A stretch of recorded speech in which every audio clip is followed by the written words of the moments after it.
So and these are items we cannot get through. So you can't get through like a 55-gallon drum. You're going to have to take the pipette, get the liquid out in a vial to be able to identify it that way. So thanks, Kyle. So here's a good example. It looks like I can't get through this, right? But if I hold it up to the light, you can kind of see the sugar in there, right? So it's a pretty thick container, but I can even get through an envelope as long as the envelope doesn't have like a watermark in that. With the RMX, I can position the flex probe and get right through that container. Right? Now I don't want to scan the dark part, the dark lettering on there. I want to get through the white part, but we'll show some examples coming up too. Cool. Can it be identified? So white powders, yes. Explosives, narcotics, common household commercial items, organic compounds such as pesticides and fertilizers, toxic industrial chemicals, inorganic compounds such as mineral acids, sulfuric acid, nitric acid.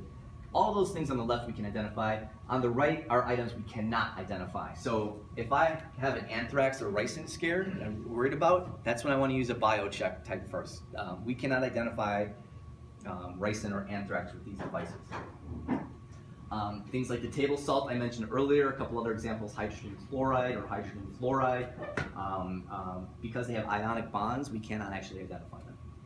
And we talked about gases and radioactive materials being out of scope as well. After a couple minutes. But there's no extensive warm-up time. You don't ever have to calibrate these instruments. Once you turn it on, within a minute, you're ready to go. There's 4 choices on the device. You can scan an item. You can review all of your previous scans. You can surf the library, and there's tools to make changes. And what you'll notice about both of these devices, the screens look exactly the same. So if I know how to use this one, I'm pretty sure I can use this one as well. There's handy-dandy instructions on the back as well. So if it's been a while since I've been trained, as well as our 800 support number too for reach back support. I'm gonna go ahead and arm the laser. So when I arm the laser, there's a key button right here, and you notice we've got these big keys. These are not touchscreens. Everybody wants to use it as a touchscreen. The new Gemini actually is touchscreen, but it still has big buttons as well. So if you're suited up in level A gear in the gloves, you need to use the big buttons, right? When I hit this key button, it prompts me for a password. And we have a password that's been the same since the very beginning of the same Ahura First Defenders, the RMX, and now the Gemini. The password is left, left, down, and enter. So use these arrow keys for your password. So a lot of teams will actually put it right on the case too, just as a reminder. But once these blue lights turn on, the laser is armed. It's not on right now, it's just armed and ready to go. And it gives me a warning, hazardous laser beam, can ignite dark solids, such as gunpowder. So it gives you that reminder. Now before I actually run some scans, I'm probably gonna wanna do a test. We have a small piece of plastic here called a polystyrene rod, and this is what we use to test the device to make sure it's working properly. So what it's going to do, instead of trying to identify an unknown, it's going to look for a match. It's going to want to see this plastic. So as an example, I can position it just like this. If I go to tools, it might be hard to see in the back, but I'm just going to go to tools here, and there's an option called self-test right here. So when I hit enter, it gives me the big picture of the polystyrene rod. And I'm going to go ahead and position it so you guys can see and hit scan. Now when the yellow light's on, that's when I need to be concerned about eye safety. You'll see I'm pretty comfortable right here being this far away from the device.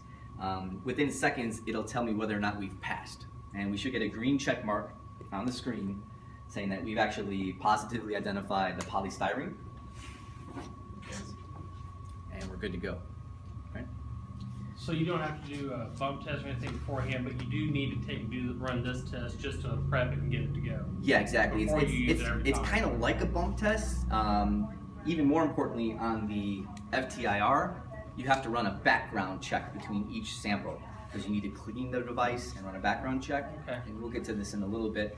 That's more like a bump test, but it's really a confidence check. It's not a calibration.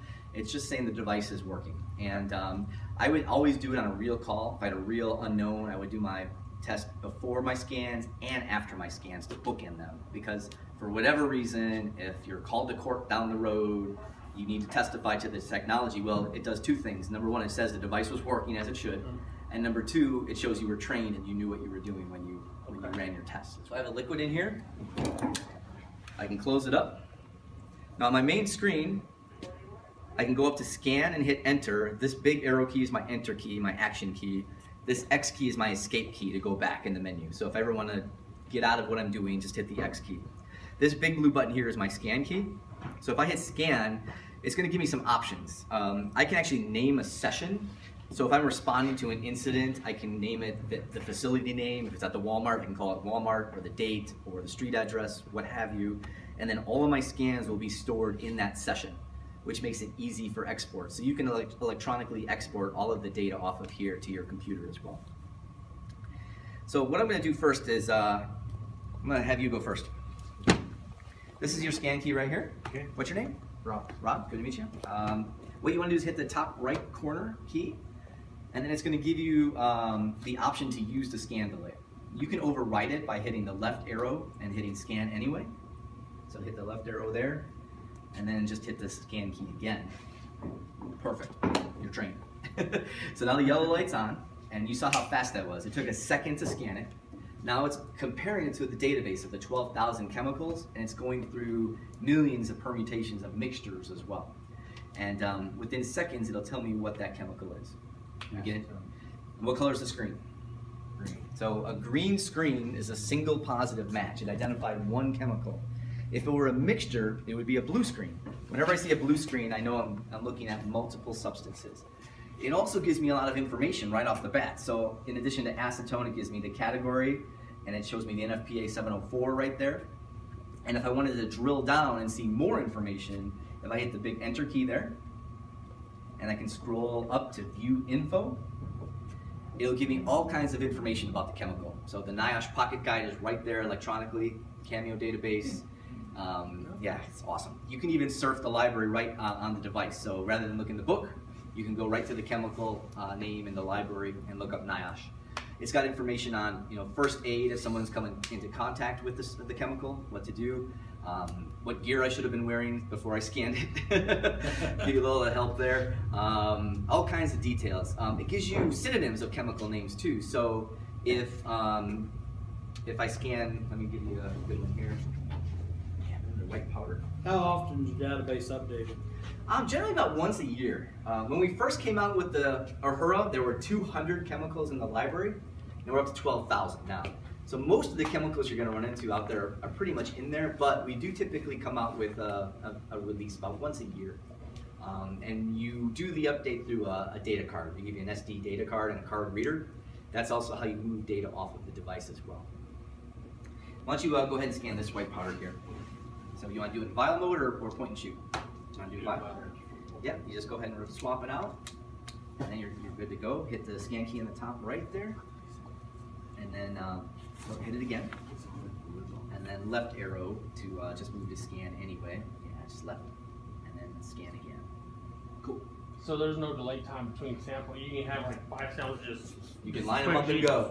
Swap Yeah. them. With the FTIR, there's time between because you have to clean with an alcohol prep and prep the device. But with the first offender, you can just go, which is great for clan lab incident where you're scanning a lot of chemicals. It's very quick and easy to do. What did we get on that one? Sodium bicarbonate. Does everybody know what sodium bicarbonate is? Awesome. But if I didn't know, I can hit the enter key and go to view info. And that's the little arrow down, right? Yeah, the big arrow is your enter key or your action key. And let me go back to the chemical here. Oh, so scroll up to view info. Then you enter. Okay. So here it gives you the description, the chemical profile. If I scroll down, Using that. yep, down arrow, keep going down to synonyms. You'll see under synonyms, the first answer should say baking soda. So if I didn't know what sodium bicarbonate was, I can scroll down and see. So like acetaminophen will say Tylenol. Give me more suggestions for the chemical I'm dealing with. So it's a pretty easy example there, but give you an idea.